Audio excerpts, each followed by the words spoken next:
Topic: Family and the relationships. Ezinụlọ na mmekọrịta.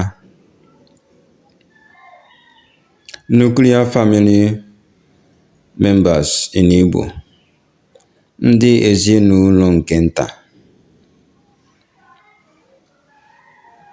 English n'Igbo. Family. Ezinụlọ. Father. Nna. Mother. Nne. Parents. Nne na nna. Husband. Di. Wife. Nwunye. Child. Nwa.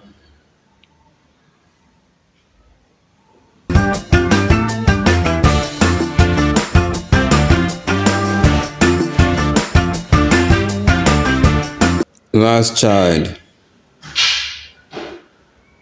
Ọdụdụ. Children. Ụmụaka. Son. Nwa nwoke. First son. Diọkpara. Daughter. Nwa nwanyị.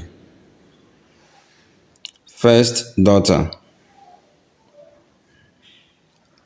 Ada.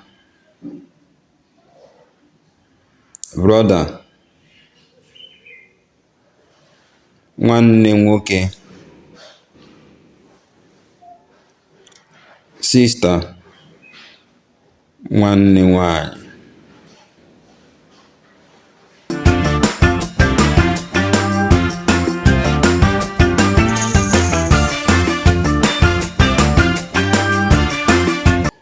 Elder brother.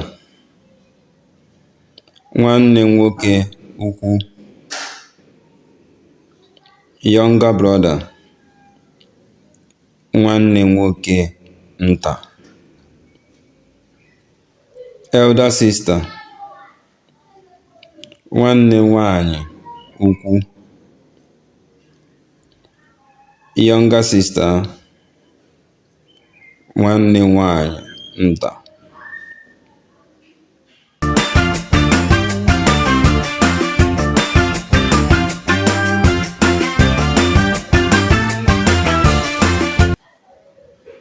Sibling. Nwanne. Siblings. Ụmụnne. Man.